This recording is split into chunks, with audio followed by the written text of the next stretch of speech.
Pernah nggak kepikiran apa sih yang sebenarnya bikin seorang atlet jadi juara sejati? Apa benar cuma medali emas atau kontrak miliaran? Atau jangan-jangan ada sesuatu yang lebih dalam, api dari dalam diri yang jadi bahan bakar utamanya? Yuk kita beda bareng-bareng. Oke, kita mulai dari dasarnya dulu ya, dua jenis motivasi yang paling sering kita dengar. Gini kan, biasanya kita mikir motivasi itu cuma ada dua. Satu, yang datang dari dalam, ya karena emang cinta sama olahraganya. Satunya lagi dari luar, karena ngejar hadiah, piala, atau pujian. Kelihatannya sih simpel ya, kayak hitam dan putih. Tapi, apa bener sesederhana itu? Nah, ternyata kalau kita cuma mikir hitam putih gitu aja, kita bisa salah kaprah. Coba deh kita kupas lebih dalam. Apa sih sebetulnya makna di balik sebuah hadiah itu? Ini dia pertanyaan kuncinya yang bisa mengubah semua cara kita memandang pengembangan atlet. Apa semua motivasi dari luar itu sama aja? Jawabannya ternyata enggak. Dan ini penting banget buat kita tahu. Buat ngebantu kita jawab pertanyaan tadi, ada satu teori yang keren banget, namanya Self-Determination Theory atau SDT. Teori ini ngajarin kita buat berhenti nanya seberapa besar motivasi seorang atlet dan mulai nanya seberapa berkualitas sih motivasi mereka. Inti dari SDT ini sebenarnya simpel banget tapi dalam.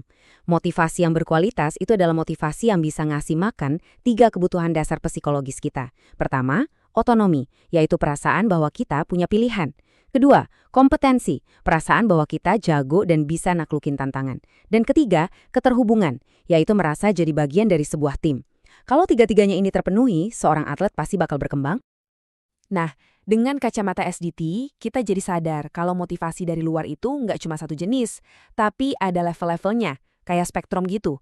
Di ujung yang paling lemah, ada atlet yang latihan cuma karena takut dimarahin pelatih atau ngejar bonus. Tapi, di ujung spektrum yang paling kuat, ada atlet yang mungkin ngelakuin latihan super berat yang nggak enak bukan karena disuruh. Tapi karena dia udah benar-benar ngerasa, ini adalah bagian dari diriku sebagai seorang juara. Waktu kita paham spektrum ini, kita jadi sadar kalau ini tuh kayak pisau bermata dua. Di satu sisi, bisa jadi jalan tol menuju performa puncak, tapi di sisi lain bisa jadi jebakan yang malah menghancurkan karir. Oke, kita bahas sisi baiknya dulu ya, keajaibannya. Jadi kalau motivasi itu sifatnya otonom, entah itu murni dari dalam diri atau dari luar, tapi udah benar-benar jadi bagian dari diri, disinilah potensi terbesar seorang atlet bisa kebuka. Motivasi otonom inilah yang jadi kunci buat masuk ke kondisi super fokus yang legendaris itu, yang sering disebut flow state atau in the zone. Tahu kan, kondisi di mana semuanya terasa ringan, fokus setajam silet, dan ada rasa nikmat luar biasa dalam setiap gerakan. Dan ini bukan cuma omong kosong loh, datanya jelas banget. Ada korelasi statistik yang sangat kuat, angkanya 0,726 antara motivasi intrinsik dengan kesehatan mental seorang atlet. Jadi, ini bukan cuma soal nyetak juara, tapi juga nyetak manusia yang sehat dan bahagia. Tapi, di sisi lain spektrum, ada bahaya yang mengintai. Ini terjadi kalau motivasi itu rasanya kayak dikontrol dari luar. Kayak kita ini cuma boneka tali yang digerak-gerakin. Coba deh bayangin, ada satu hal yang kamu lakuin murni karena kamu suka banget. Nggak dibayar, nggak dipuji, pokoknya seneng aja ngelakuinnya. Terus, tiba-tiba ada yang nawarin bayaran buat ngelakuin hal itu. Awalnya senang, tapi lama-lama uang itu jadi satu-satunya alasan kamu bergerak. Gairahnya hilang, dan hobi yang kamu cintai tadi sekarang cuma jadi sekedar pekerjaan. Nah, fenomena inilah yang dalam psikologi disebut the over-justification effect. Ironis kan? Hadiah yang niatnya buat memotivasi, malah membunuh api dari dalam. Aktivitas yang tadinya bermain, sekarang jadi terasa seperti bekerja. Kalau lingkungan kompetisinya terus-terusan menekan dan cuma ngandelin motivasi yang terkontrol kayak gini, ini resep yang pas banget buat bikin atlet kena burnout. Mereka jadi capek secara emosional, sinis, dan ngerasa semua pencapaiannya itu hampa, nggak ada artinya lagi.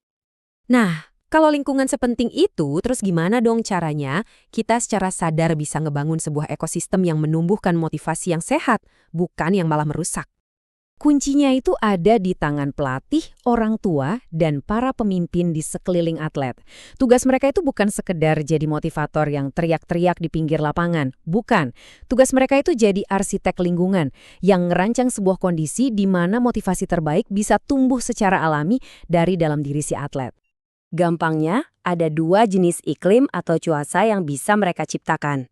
Pertama, Iklim penguasaan, di mana yang dipuji itu usaha, kemajuan, dan belajar dari kesalahan. Di sini, salah itu wajar. Kedua, iklim ego, yang fokusnya cuma satu, menang. Yang dipuji cuma juara, dan kalau bikin salah, itu dianggap kegagalan. Untungnya, kita nggak perlu nebak-nebak cara ngebangun iklim yang sehat. Udah ada resepnya, namanya kerangka target. Ini ngasih 6 strategi praktis buat para pelatih. Mulai dari cara ngasih tugas, cara ngasih pilihan ke atlet, sampai cara ngasih evaluasi yang membangun, bukan yang menjatuhkan. Oke, sekarang kita sampai di bagian paling penting. Dari semua ini, apa sih sebenarnya kunci sukses yang sejati itu? Jadi kesimpulannya, bukan berarti semua hadiah itu buruk, sama sekali bukan. Yang paling penting adalah gimana hadiah itu diterima dan dirasakan oleh si atlet. Apakah hadiah itu berfungsi sebagai informasi yang seolah-olah bilang, "Hei, kerja kerasmu keren, kamu makin jago." Atau hadiah itu berfungsi sebagai alat kontrol yang teriak, "Kamu harus menang, kalau nggak awas ya." Yang pertama itu membangun, yang kedua itu menghancurkan. Ini ninggalin kita dengan satu pertanyaan terakhir buat direnungkan. Entah itu di tim olahraga, di keluarga, atau bahkan di kantor kita. Lingkungan yang lagi kita bangun sekarang, apakah itu lingkungan yang fokusnya membantu orang menguasai keahliannya, atau cuma lingkungan yang menuntut kemenangan semata?